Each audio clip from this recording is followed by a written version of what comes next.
Space science की बात आते ही एस्टेरॉयड का जिक्र जरूर आता है, लेकिन एस्टेरॉयड यानी उल्कापिंड के धरती से टकराने पर विध्वंस हो सकता है। धरती के लिए एस्टेरॉयड हमेशा से खतरनाक रहे हैं। उल्कापिंड इतने खतरनाक होते हैं कि उन्होंने ही धरती से डायनासोर का खात्मा कर दिया था। लेकिन उल्कापिंड की स्टडी हमारे सौर मंडल के रहस्यों को जानने में मदद कर सकती है। एस्टेरॉयड को टाइम कैप्सूल भी कहा जाता है। वैज्ञानिकों के मुताबिक ये शुरुआती दुनिया के अवशेष हैं, जिससे हमारी दुनिया कैसे बनी इसे समझने में मदद मिल सकती है। अब साल 2029 में धरती के बेहद करीब से एक उल्कापिंड गुजरेगा।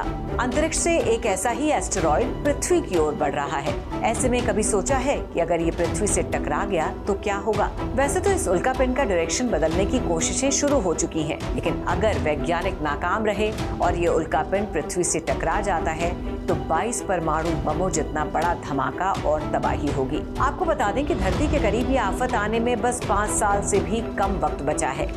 ये उल्कापिंड इतना बड़ा है कि इसमें 2 एरोप्लेन समा जाए, जिसका नाम मिस्र के विनाश के देवता एपोफिस के नाम पर रखा गया है। इसरो अब एपोफिस उल्कापिंड की स्टडी और धरती को बचाने वाले मिशन में हिस्सा लेने का इच्छुक है, जिसको लेकर बेंगलुरु में इसरो के अध्यक्ष एस सोमनाथ और वरिष्ठ वैज्ञानिकों ने इंटरनेशनल वर्कशॉप में इसे लेकर कई इंफॉर्मेशन भी दी है। इसरो चीफ एस सोमनाथ ने कहा, जब एपोफिस साल 2029 में आएगा तो हमें इस एस्टेरॉयड पर जाने और उससे मिलने में सक्षम होना चाहिए। तब ये पृथ्वी के बेहद करीब होगा। ये मानवता के लिए एस्टेरॉयड के साथ काम करने का एक बार का मौका है। भारत को ऐसे प्रयासों का हिस्सा बनना चाहिए।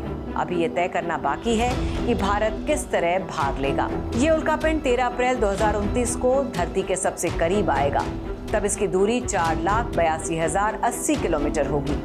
बताया जा रहा है कि इस उल्कापिंड का आकार 305 मीटर चौड़ा है, जो धरती के करीब होने पर खुली आंखों से भी दिखाई देगा। इसके धरती से टकराने की संभावना फिलहाल ना के बराबर है, लेकिन ऐसा कभी कभी होता है जब एक एस्टेरॉयड धरती के इतना करीब आए।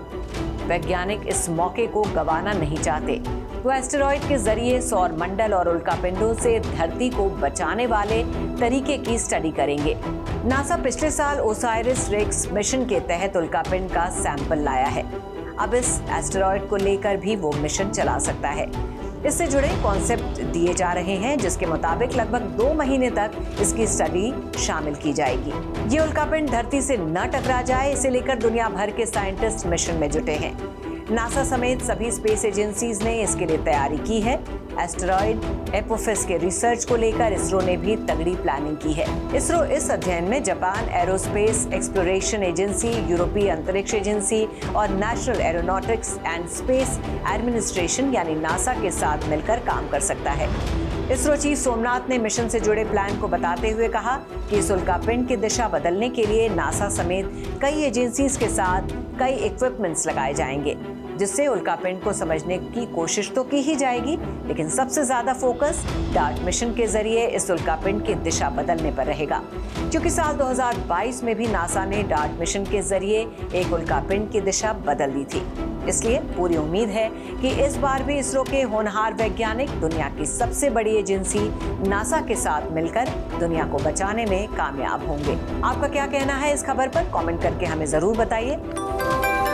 यूपी की हर खबर देखने और उनसे अपडेट रहने के लिए हमारे चैनल श्रेष्ठ यूपी को सब्सक्राइब और लाइक करें। साथ ही बेल आइकन को दबाना ना भूलें, जिससे हमारे हर वीडियो की जानकारी आप तक पहुंचती रहे।